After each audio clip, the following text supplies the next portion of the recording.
Praise the Lord. मत्ती 8 अध्याय। एक सूबेदार का विश्वास। जब वह कफरनहूम में आया तो एक सूबेदार ने उसके पास आकर उससे विनती की, यीशु से विनती की, हे प्रभु, मेरा सेवक घर में लकवा रोग से बहुत दुखी पड़ा है। लकवा रोग से बहुत दुखी पड़ा है। उसने उससे कहा, मैं आकर उसे चंगा करूंगा।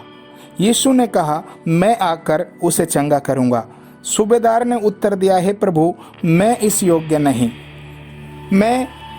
नहीं कि तू मेरी छत के तले आए, परंतु केवल मुख से कह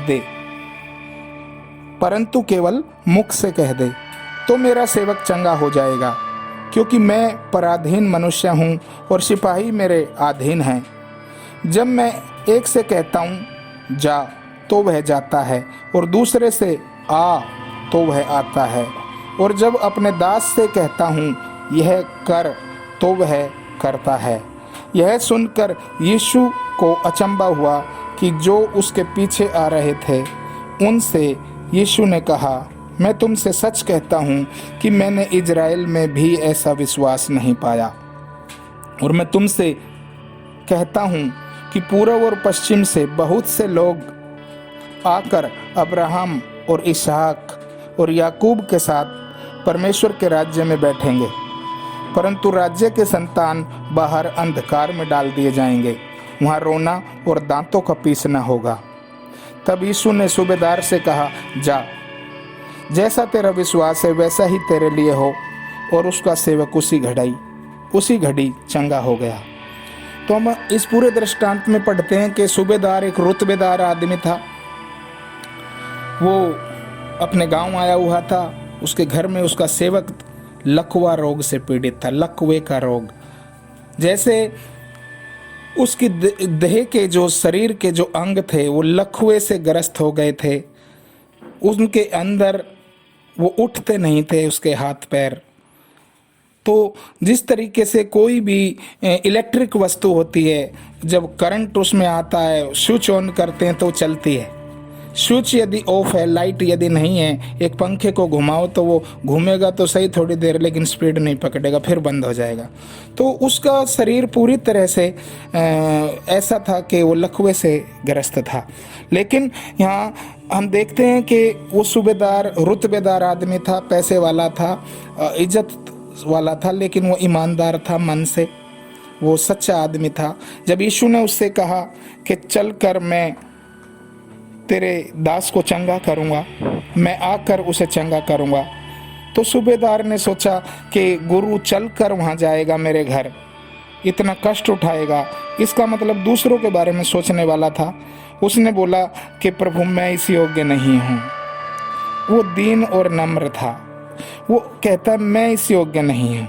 अपने हृदय में के अंदर वो संवेदनशील था और अपने आप को इस योग्य भी नहीं ठहराया उसने कि तू मेरी छत के तले आए, तू मुंह से कह दे चंगा हो जाएगा। तो इस विश्वास को देख के प्रभु यीशु मसीह बहुत ज़्यादा परमेश्वर चकित हुए। तो सूबेदार की एक हम जिंदगी देखें तो सूबेदार का इतना अटूट विश्वास प्रभु यीशु में, ऐसी श्रद्धा उसने दिखाई कि एक फौजी के लिए बड़ा मुश्किल है, क्योंकि ये आर्मी ऑफिसर था। फौज में तो बहुत से जब युद्ध होते हैं तो सिपाही मर जाते हैं, किसी के पैर खराब हो जाते हैं, किसी के हाथ खराब हो जाते हैं, तो इतने दुख वेदनाओं की ज़िंदगी होती है। एक ऑफिसर जब उन चीज़ों को देखता है तो उसके दिल पे बड़ी चोट लगती है, और वो जीवन और मृत्यु के इस रहस्य को बहुत अच्छी तरह से जानता है।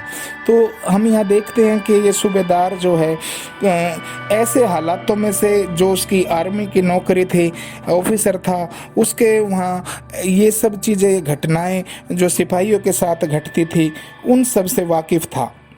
उसके बावजूद भी जब वो गांव आया तो अपने उस सेवक के प्रति उसके अंदर एक इच्छा थी कि वो सेवक ठीक हो जाए। वो लकवा रोगी ठीक हो जाए। ये एक उसके प्रेम भरे हृदय की एक अच्छी सोच थी। आज के टाइम में बड़े बड़े ऑफिसर हैं, उनके घर में नौकर चाकर काम करते हैं, सेवक लोग काम करते हैं। वो ऐसी हालात में कौन ये ध्यान देता है कि इसको चंगा होना चाहिए या इसको ठीक होने के लिए मैं कुछ प्रयत्न करूं। वो आजकल लोग सेवकों को निकाल देते हैं अपने काम से जब वो बीमार होते हैं या कमजोरी में होते हैं।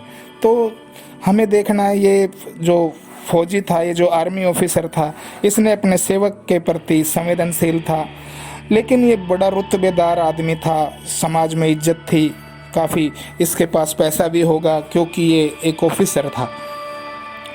लेकिन ये प्रभु यीशु के पास आया। ये बात बड़ी विचित्र है कि इसने इतना अच्छा उदाहरण दिया कि मैं पराधीन मनुष्य हूँ, मेरे ऊपर भी अधिकार है किसी का। कहता है कि मेरे हाथ के नीचे सिपाही हैं कुछ, एक से कहता हूँ आ तो आता है, दूसरे से कहता हूँ जा तो जाता है, मतलब उसके आदेश का पालन करते हैं। इसी तरह परमेश्वर का वचन जो अति वेग से दौड़ता है, यहाँ आ और जा में एक भेद छिपा है कि परमेश्वर के वचन में, बाइबल में लिखा है कि परमेश्वर का वचन अति वेग से दौड़ता है।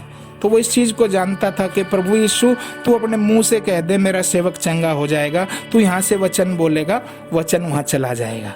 और यीशु जी कहते हैं कि मेरा वचन जो है, जो मैं भेजता हूँ, वो खाली नहीं लौटेगा, वरन भेजने वाले की इच्छा पूरी करके लौटेगा। ये उसको सूबेदार को इतने गहरे भेद की बात मालूम थी। लेकिन उसके बाद जब वो कहता है कि मैं अपने दास से कहता हूँ यह कर, तो वह करता है। तो फिर यहाँ दास के बारे में बोल रहा है। दास जो घर में होता है पर्सनल, उससे वो काम करवाता है तो वो काम करता है। लेकिन आर्मी में जो सिपाही हैं वो एक सीमा तक उसके हाथ के नीचे हैं। जो गवर्नमेंट का रूल है उसके अनुसार वो उनसे काम ले सकता है, उसके एक ऑर्डर पे वो आ सकते हैं उसके लिए, और एक ऑर्डर पे जा सकते हैं उसके लिए कुछ भी काम करने के लिए। लेकिन सारे काम वो नहीं करवा सकता, लेकिन दास से सारे काम करवा सकता है। इसलिए अपने दास के विषय में भी उसने एक उदाहरण दिया आर्मी ऑफिसर ने कि मैं अपने दास से जो कहता हूँ वह करता है। तो हमारे प्रभु यीशु मसीह को देखो, हमारा प्रभु यीशु मसीह वो दास का सा रूप धारण कर लिया, पिता के सम्मुख अपने आप को उसने एक दास का सा रूप धारण करके अपने आप को ऐसी वस्तु उसने नहीं समझा कि वो परमेश्वर के सामने श्रेष्ठ है, महान है, बड़ा है। उसने चेलों तक के पांव धोए। तो हमारे प्रभु यीशु मसीह के हृदय को देखते हैं, वो दास का सा रूप धारण कर लिया इस धरती पे। दास के बारे में एक जगह बाइबल में दृष्टांत है, मालिक और नौकर खेत में काम करने गए, दोनों ने बराबर काम किया, लेकिन जब वो खेतों से लौटे तो मालिक आकर आराम करने लगा, कुर्सी पे बैठ गया। दास ने फिर भी घर में आकर काम किया, भोजन पकाया और पहले उसको परोसा स्वामी को और फिर खुद खाया। तो कहने का अर्थ ही है कि प्रभु हमारे बीच में एक स्वामी के समान था, लेकिन वो दास का सा रूप धारण किया, वो दास बन गया। इस पृथ्वी के ऊपर वो भूखा प्यासा घूमता रहा। सामरी प्रदेश में जब वो कुएं पे गया उसने खाना नहीं खाया। जब वो एक रास्ते से जा रहा था, एक वृक्ष में पत्ते ही पत्ते थे, अंजीर के पेड़ में फल नहीं लगे थे, वो भूखा प्यासा घूमता था, उसके फल उसको नहीं मिला खाने को। तो हम देखते हैं कि प्रभु यीशु मसीह गाँव-गाँव, नगर-नगर जाता था और बंदियों को छुड़ाता था, उनके बीमारों को चंगा करता था, दुष्ट आत्माओं से लोगों को छुड़ाता था। तो प्रभु यीशु का प्रेम ऐसा है।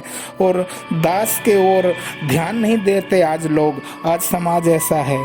आज बड़े बड़े लोग हैं जो ऑफिसर हैं, बड़े बड़े डिपार्टमेंट हैं सरकारी, जो अपने कर्मचारियों पर ध्यान नहीं देते, जो अपने घरों में नौकर काम करते हैं उन पर ध्यान नहीं देते, उनके हालातों की शुद्धि नहीं रखते। तो हमारा प्रभु यीशु मसीह ऐसा नहीं है, वो हर एक व्यक्ति पर नज़र रखता है। ये सूबेदार का जो नेचर था वो अपने दास के प्रति एक समर्पण प्रेम का था, वो चाहता था वो चंगा हो जाए। उसने प्रभु यीशु से गुजारिश की और प्रभु यीशु ने उसके विश्वास को देखकर बड़ाई करी और इजराइल के लोगों से कहा कि मैंने ऐसा विश्वास इजराइल में भी नहीं पाया।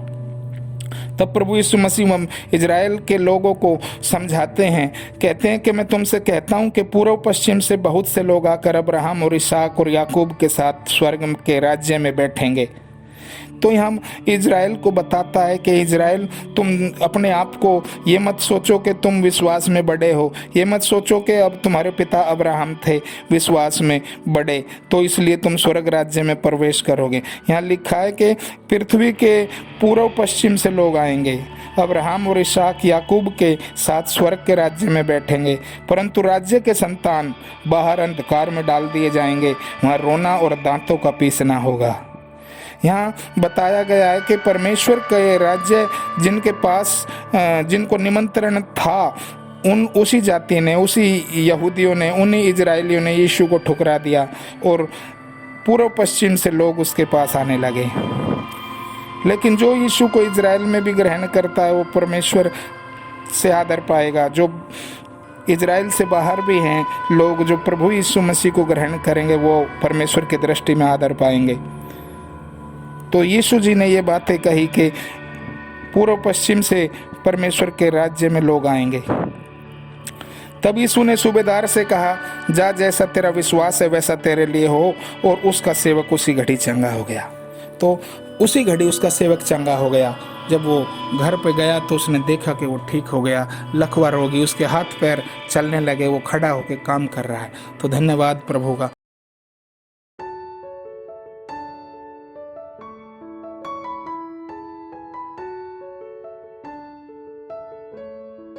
हम परमेश्वर से प्रार्थना करते हैं कि परमेश्वर पिता जो भी ये वीडियो को सुनता है उसके ऊपर आपकी ब्लेसिंग हो, आप उसके विश्वास को मजबूत करें और प्रभु उसको इस अधिकार के बारे में समझे कि यीशु मसीह सृष्टि करता है, वो परमेश्वर का पुत्र है, उसका वचन अति वेग से दौड़ता है, वो भेजने वाले का हुक्म पूरा करता है, वचन खाली नहीं लौटता। और प्रभु यीशु मसीह चंगा करने वाला प्रभु है, वो सामर्थी है। और वो हम सबको जो भी प्रभु यीशु पर आशा विश्वास रखते हैं उन सब के पास अपना वचन भेजे। यहोवा चंगा करने वाला परमेश्वर, यीशु मसीह चंगा करने वाला परमेश्वर है। इस विश्वास के आधार पर उनके साथ काम करे और जो बीमार है उनको चंगा करे प्रभु यीशु मसीह। चाहे उनके शरीर में कोई भी कमजोरी क्यों ना हो, कोई भी दुर्बलता क्यों ना हो, प्रभु यीशु मसीह उसे चंगा करे। झोले के मारों को उठाकर खड़ा करे। कैंसर के रोगियों को यीशु के नाम में परमेश्वर चंगा करे। हताश और थके हुओं को हर एक थकान और एक हताशा को यीशु के नाम में दूर करे। उदासी यीशु के नाम में दूर हो। डर यीशु के नाम में हटे। अविश्वास यीशु के नाम में उखड़ जाए। परमेश्वर शत्रु का उपजाया हुआ कोई भी भय किसी को तंग ना करे, वरन निकल जाए यीशु नाम में। और परमेश्वर की सामर्थ काम करे, परमेश्वर का अधिकार काम करे। यीशु के नाम में प्रार्थना विनती मांगते हैं, आमीन।